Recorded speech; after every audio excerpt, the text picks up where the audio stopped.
आणि मी हे तुम्हाला आता सांगत नाही, गेले वर्षभर सांगतो, यांचे 35 आमदार फुटणार आहे. ज्या पद्धतीनं त्यांनी शिवसेनेच्या बाबतीमध्ये गुप्त ऑपरेशन तेव्हा केलं आणि आमचे आमदार, तीच पद्धत, त्याच पद्धतीनं आता शिंद्यांचे आमदार फोडण्याचं काम अगदी व्यवस्थित सुरू आहे.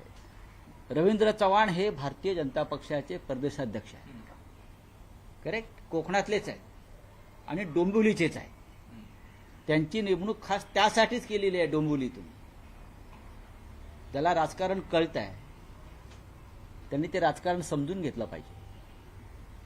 आणि जे आजच सामनाचा अग्रलेख आहे, जे रवींद्र चव्हाणांचं वक्तव्य आहे 2 तारखेनंतर, आणि तुम्हाला आठवत असेल मीही वारंवार तेच सांगत होतो, डिसेंबर नंतर बघा काय यांचा कोथळा. यांना वाटत असेल की दिल्लीचे 2 महान नेते आमच्या पाठीशी आहेत, ते कोणाच्याही पाठीशी नसतात. हिंदुहृदय सम्राट बाळासाहेब ठाकरे यांनी अमित शहा आणि नरेंद्र मोदी यांना बरं का नियमबाह्य मदत केली कायद्याच्या बाबतीमध्ये, इतर बाबतीमध्ये, तरी त्यांनी माननीय हिंदुहृदय सम्राटांच्या शिवसेनेच्या पाठीत खंजीर खुपसायला मागे पाहिले नाही. तिथे शिंदे कोण? शिंदे तर त्यांनीच पाळलेलं. तुमचं म्हणणं की महापालिका निवडणुकीआधी हा पक्ष कुठे? बघ, हा पक्ष त्यांचा फुटलेलाच आहे. पक्ष फुटलेलाच आहे, हा त्यांचा पक्ष नाहीच आहे. तो अमित शहाने निर्माण केलेला एक गट आहे. हा अमित शहाचा पक्ष, हा शिंदेचा पक्ष नाही. माझी शिवसेना खरी आहे का? हास्यास्पद नाही का हो?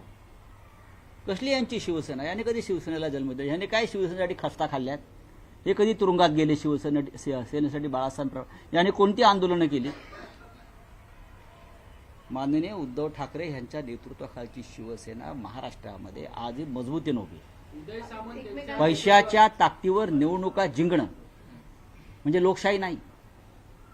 याला आम्ही लोकशाही किंवा राज्य करण्याची पद्धत मानत नाही.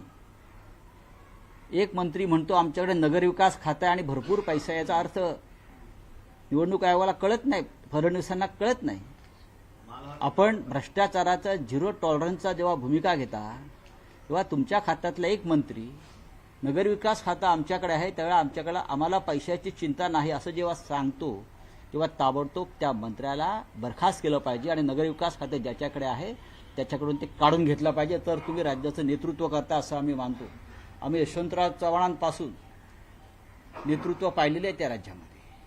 संस्कारी, संयमी आणि सुसंस्कृत नेतृत्व काय असतं, माननीय शरद पवार साहेबांपर्यंत, मनोहर जोशींपर्यंत, देवेंद्र फडणवीस यांच्याकडनं अपेक्षा होती, पण ते त्याला अपयश त्यांचं आलेलं आहे. फडणवीसांनी शिंदे यांना सांगितलेलं होतं, जेव्हा मंत्र्यांनी बहिष्कार टाकलेला होता कॅबिनेटवर, तेव्हा फडणवीसांनी आश्वासन दिलेलं होतं की तुमचे कार्यकर्ते आम्ही फोडणार नाही आणि आम्ही तुमचे फोडणार नाही.